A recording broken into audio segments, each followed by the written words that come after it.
গণভোটের প্রশ্নে এসেও আমরা দেখছি রাজনৈতিক দলগুলো তার কার্ড খেলছে হা বা না, কিন্তু কিসের উপর হা কিসের উপর না, কেন হা কেন না, এই ধরনের কোনো ব্যাখ্যা কিংবা আলোচনা হাজির নেই সমাজে। কেন আমাদের রাষ্ট্রটাকে ওইরকম করতে হবে, কি করে করলে পরে বাংলাদেশ রাষ্ট্র জনগণের হবে, এই আলোচনা রাষ্ট্রীয় দলগুলোর পক্ষ থেকে নাই। বরং তারা বলছেন যে এই সংস্কার আমি চাই, এটাই জনগণের, এই সংস্কার আমি চাই না, এটাই জনগণের। জনগণের উপর রাজনৈতিক দলগুলো তার মতামত চাপিয়ে দিচ্ছে। আসসালামু আলাইকুম। আজকে মূল আলোচনায় অনেক কিছু চলে আসছে। বাংলাদেশ রাষ্ট্রে আমরা দেখতে পাচ্ছি রাজনৈতিক দলগুলোর মধ্যে আসলে কারাকারি চলছে, কিভাবে ক্ষমতাকে নিশ্চিত করা যায়। রাষ্ট্রীয় প্রতিষ্ঠান যে ভঙ্গুর, এই ভঙ্গুর প্রতিষ্ঠানের সুবিধা নিয়ে রাষ্ট্রীয় প্রতিষ্ঠানগুলো ভেঙে গিয়েছিল হাসিনার আমলে। গত 15-16 বছর ধরে কোনো একটি রাষ্ট্রের প্রতিষ্ঠানকে দাঁড় করাতে দেওয়া হয় নাই। বাংলাদেশে সমস্ত রাষ্ট্রের প্রতিষ্ঠানের প্রতি বাংলাদেশের মানুষের আস্থা নষ্ট হয়ে গিয়েছিল। না পুলিশ বাহিনীর উপর, না বিচার বিভাগের উপর, না মিডিয়ার উপর কোনো এমন একটা জায়গা ছিল না যে জায়গার উপর বাংলাদেশের গণমানুষের আস্থা ছিল। বরং আমরা দেখেছি রাষ্ট্রীয় প্রতিষ্ঠান কিভাবে একটা ফ্যাসিবাদী সিস্টেমকে বাঁচিয়ে রেখেছে এবং এই ফ্যাসিবাদী সিস্টেমের অংশ হয়েছে। 36শে জুলাইয়ের মধ্য দিয়ে আমরা যখন এই শাসনতন্ত্র, এই কাঠামোকে প্রত্যাখ্যান করলাম, তারপরে আমরা আশা করেছিলাম যে বাংলাদেশে নতুন সূচনা হবে, বাংলাদেশের মানুষের আশা আকাঙ্ক্ষার বাস্তবায়ন হবে, জনগণের প্রত্যেকের অংশগ্রহণের মধ্য দিয়ে আমরা একটা অংশগ্রহণমূলক এবং অন্তর্ভুক্তিমূলক রাষ্ট্র পাব। কিন্তু আমরা দেখলাম রাজনৈতিক দলগুলো যখন বাংলাদেশ রাষ্ট্রের সংস্কার নিয়ে আলাপ আলোচনা শুরু করলেন, ওনারা কেবল ভাবলেন কি করে রাষ্ট্রের এই দুর্বলতাকে কাজে লাগিয়ে ক্ষমতার চেয়ারে বসা যায়। ওনারা জনগণের কথা ভাবলেন না। ওনারা ভাবলেন না অসংখ্য শহীদ আহতের আত্মত্যাগের কথা, যাদের রক্তের উপর দাঁড়িয়ে এই গণ অভ্যুত্থানের পরবর্তী সময়ে রাষ্ট্র সরকার গঠিত হয়েছে। তাতে করে ফ্যাসিবাদ বিরোধী সকল পক্ষের মধ্যে যে অভূতপূর্ব ঐক্যের ফলে আমরা আজকের বাংলাদেশ পেয়েছি, আগামীর বাংলাদেশ পাওয়ার পথে একটা শঙ্কা তৈরি হয়েছে। আমরা দেখতে পাই আমাদের মধ্যে শঙ্কা কি? আমাদের মধ্যে শঙ্কা হচ্ছে যে গণভোটের কথা বলা হচ্ছে, সেই গণভোটের পরেও সাংবিধানিক পরিষদে গিয়ে এমন লোকেরা ক্ষমতায় আসবে কিনা যারা জনগণের সংস্কারকে বুঝতে পারবেন না। আমাদের মধ্যে এখনো শঙ্কা হয় নির্বাচনের দিন ভোট কেন্দ্র, ব্যালট বাক্স ছিনতাই হবে কিনা, এবং সেইখানে এমন কেউ ক্ষমতায় যাবেন কিনা যারা দুর্বৃত্তায়নের রাজনীতি করতে পছন্দ করে। এই যে আশঙ্কা, এই যে শঙ্কা, সমাজে এই শঙ্কাগুলো রয়ে যাওয়াই তো আমাদের জন্য ব্যর্থতার সংকেত দেয়। আমরা তো একটা রাষ্ট্র চেয়েছি যে রাষ্ট্র বৈষম্যহীন এবং সমৃদ্ধির রাষ্ট্র হবে। এবং আপনারা দেখেন রাষ্ট্র কাঠামোর পরিবর্তনের বেলায় সমস্ত রাজনৈতিক দলগুলো যখন আলাপ করছেন, সেই আলাপের সাথে গণমানুষের কোনো সংযোগ নাই। জনগণ জানে না সংস্কার কি। জনগণ একটা বাংলাদেশ চায় যে বাংলাদেশে আর কখনো তাদের উপর হাসিনার মতো ফেসিবাদ কায়েম করতে পারবে এরকম শাসক যেন না বসতে পারে।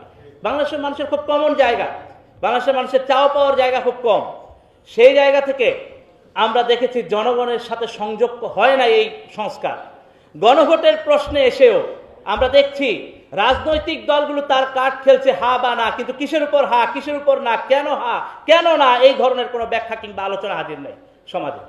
কেন আমাদের রাষ্ট্রটাকে ওইরকম করতে হবে, কি করে করলে পরে বাংলাদেশ রাষ্ট্র জনগণের হবে, এই আলোচনা রাষ্ট্রীয় দলগুলোর পক্ষ থেকে নাই। বরং তারা বলছেন যে এই সংস্কার আমি চাই, এটাই জনগণের, এই সংস্কার আমি চাই না, এটাই জনগণের। জনগণের উপর রাজনৈতিক দলগুলো তার মতামত চাপিয়ে দিচ্ছে। কিন্তু আমরা তো চেয়েছিলাম যে জনগণ যে রাষ্ট্র চায়, নিরাপত্তার রাষ্ট্র চায়, জনগণ শান্তির রাষ্ট্র চায়, সেই শান্তির রাষ্ট্র গঠনে রাজনৈতিক দলগুলোর বোধোদয় হবে এবং তারা জনগণের জন্য চিন্তা করবেন। কিন্তু আমরা দেখতে পেয়েছি তারা জনগণের জন্য নয়, তারা আসনের, তারা ক্ষমতার চেয়ারের চিন্তা করছেন, যেটা অত্যন্ত দুর্ভাগ্যজনক। এই যে রাষ্ট্র, এই রাষ্ট্রে আস্থার সংকট তো হবেই, কারণ আপনি জানেন না যে কে চেয়ারে বসবে। আপনি না বসতে, আপনি যদি কাজ করতে চান আপনি আশঙ্কায় ভোগেন, যেভাবে করে মুস্তাক স্যার বলছিলেন যে পিস্তলটা কে নামাবে।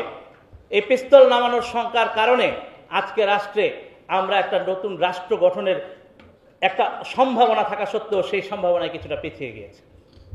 এখন আমাদেরকে আলাপ করতে হচ্ছে যে সমস্ত রাজনৈতিক দলগুলোর মধ্যে যতটুকু ঐক্যমত্য হয়েছে ততটুকু ঐক্যমত্যের আলোকেই পরবর্তী রাষ্ট্র গঠন প্রক্রিয়ায় অংশগ্রহণ করা দরকার। সেই সমস্ত রাজনৈতিক দলগুলোর ঐক্যমত্যের কাছে প্রশ্ন করতে চাই, জনগণের মতামতটা আপনাদের মতামতের মধ্য দিয়ে কিভাবে প্রতিফলিত হলো? আমরা কিভাবে বুঝবো যে বাংলাদেশের জনগণ এই সংস্কারগুলোই চেয়েছে আর এই সংস্কারগুলো চায় নাই? যদি সেটা গণভোটের মধ্য দিয়ে প্রতিফলিত হয়, তাহলে সেই গণভোটের ক্ষেত্রে জনগণের কাছে চূড়ান্ত ক্ষমতা দেওয়া হচ্ছে না কেন? সেজন্যই আমরা প্রস্তাব করেছি যে গণভোটে আমরা বলেছি যে ব্যালট থাকতে হবে দুইটা। একটা হলো যে সমস্ত সংস্কার প্রস্তাবগুলোতে 4 বা তার কম দল নোট অফ ডিসেন্ট দিয়েছে, সেগুলোকে ঐক্যমত্য ধরে নিয়ে সেখানে গণভোট হইতে হবে হা বা না এর ভিত্তিতে। সেখানে জনগণ হা ভোট দিলে সেই সংস্কারগুলো বাস্তবায়ন হয়ে যাবে। দ্বিতীয়ত আমরা বলেছি যেখানে 5 বা তার অধিক সংখ্যক দল নোট অফ ডিসেন্ট দিয়েছে, সেই সমস্ত সংস্কার প্রস্তাবগুলোকে নোট অফ ডিসেন্ট ধরে নিয়ে জনগণের কাছে ভোট চাওয়া হবে হা বা না। যদি জনগণ হা ভোট দেয়, তাহলে নোট অফ ডিসেন্ট কার্যকর না থেকে পরবর্তী সাংবিধানিক পরিষদে আলোচনা হয়ে সেগুলো সিদ্ধান্ত গ্রহণ করা হবে। এই যে প্রস্তাব, এই প্রস্তাবের ফলে জনগণের কাছে রাজনৈতিক দলগুলোর যাওয়ার প্রয়োজন পড়বে। জনগণকে তাদেরকে বোঝাতে হবে যে কেন এই সংস্কারটা রাষ্ট্র এবং রাজনীতি এবং গণমানুষের জন্য প্রয়োজন। আমরা তো মনে করি প্রথমত বাংলাদেশে এই সময়ের রাষ্ট্রকে জনগণের কাছে পৌঁছাতে হবে। আনফর্চুনেটলি দীর্ঘদিন ধরে রাজনৈতিক দল কিংবা রাজনৈতিক ব্যক্তিবর্গের কাছে যে মানসিকতা আমরা পেয়েছি, ওনারা সমস্যা জিইয়ে রাখতে চান, প্রবলেমকে জিইয়ে রেখে ওটার উপর রাজনীতি করতে চান, কিন্তু সমস্যাকে সমাধান করে গণমানুষের আস্থা অর্জন করে নতুন নতুন ইনোভেশনের দিকে অগ্রসর হওয়ার চিন্তা আকাঙ্ক্ষা রাজনৈতিক দলগুলোর মধ্যে নাই। আমরা এখনো পর্যন্ত আলাপ করি, সেখানে কোনো ইনোভেশন নাই, পলিসি ইনোভেশন নাই। সেখানে রাষ্ট্র রাজনীতির সংস্কারের আইডিয়ার চেয়ে আমার কি চাহিদা, আমাদের কিভাবে ক্ষমতায় যাওয়া যায়, সেই জায়গাটাই প্রাধান্য হয়ে দাঁড়িয়েছে। তো এই জন্যই আমরা প্রস্তাব করেছি যে এই যে সংস্কার প্রস্তাবনা, এটাকে জনগণের কাছে নিয়ে যেতে হবে এবং জনগণের মতামতের উপর ভিত্তি করেই এই সিদ্ধান্ত নিতে হবে জনগণ কি চায়, জনগণ রাষ্ট্রকে কিভাবে দেখতে চায়। তো এই জায়গাটাকে আমাদেরকে এস্টাবলিশ করতে হবে। একই সাথে রাজনৈতিক দলগুলোকে আমি মনে করি যে সেই জায়গায় আরো ম্যাচিউর আচরণ করতে হবে। যে আপনারা যে ভয় করছেন যে সংস্কার হলে পরে ক্ষমতার প্রশ্ন দুর্বল হয়ে পড়বে, অথবা এই সংস্কার হইলে আমার জন্য ক্ষমতা কাঠামোতে টিকে থাকা কঠিন হবে, এইটা চিন্তা না করে আপনারা কেন চিন্তা করতে পারলেন না যে যদি আমরা রাষ্ট্রে রুল অফ ল এস্টাবলিশ করতে পারি, যদি রাষ্ট্রের জনগণকে তার সার্ভিস পাওয়ার জন্য রাজনৈতিক ব্যক্তিবর্গের কাছে না ঘুরতে হয় এবং রাষ্ট্রই যদি নিশ্চিত করে জনগণের সার্ভিস পাওয়া, তাতে করে আপনাকে রাজনৈতিক দলগুলোকে আমাদেরকে ইনোভেশনের প্রতিযোগিতায় পড়তে হবে, যে এই প্রতিযোগিতা এই দেশের সমৃদ্ধির জন্য জরুরি। সেই জায়গাটা কিন্তু আমরা ডেভেলপ করতে পারিনি।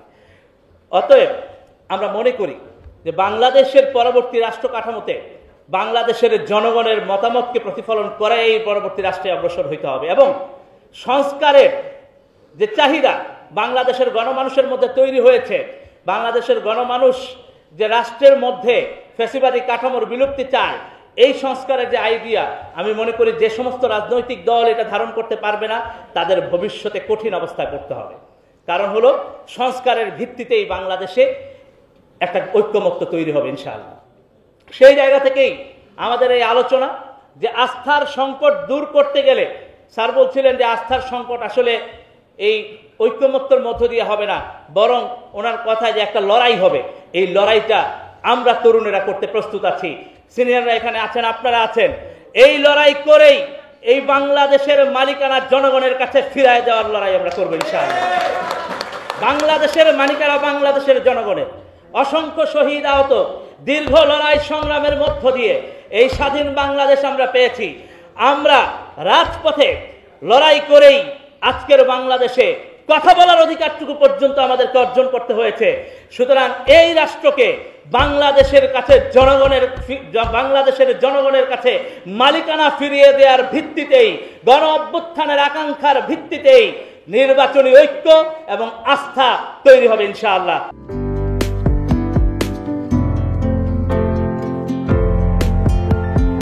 পহেলা জানুয়ারি 2025 ইউটিউব জার্নালিজমের অগ্রদূত changetv.press 6 বছর পেরিয়ে পা রাখল গর্বিত আমি অত্যন্ত আনন্দিত হলাম যে চেঞ্জ টিভি আগামী কয়েকদিনের মধ্যেই 6 বছর পূর্ণ করবে। আর হাঁটি হাঁটি পা পা করে চলা শুরু করে এখন সে বেশ দৌড়াদৌড়ি করছে বলা যেতে পারে। ও নামটাও অত্যন্ত বলবো যে সিগনিফিকেন্ট, যে চেঞ্জ, এই গণঅভ্যুত্থান কিন্তু চেঞ্জ চেয়েছে। সেই হিসেবে তোমার টেলিভিশনে তোমার এই চ্যানেলের নামের একটা যথেষ্ট মিল মিল আছে। পাওয়া যায়। তো আমার প্রত্যাশা যে এই গণঅভ্যুত্থানের যে প্রত্যাশা, যে আশা আকাঙ্ক্ষা, চেঞ্জ টিভি সেটিকে এগিয়ে নিয়ে যাবে। তোমাকে শুভেচ্ছা। চেঞ্জ টিভি যারা সম্পৃক্ত আছেন, যারা কর্মী আছেন, সামনে পেছনে সকলকে আমার শুভেচ্ছা।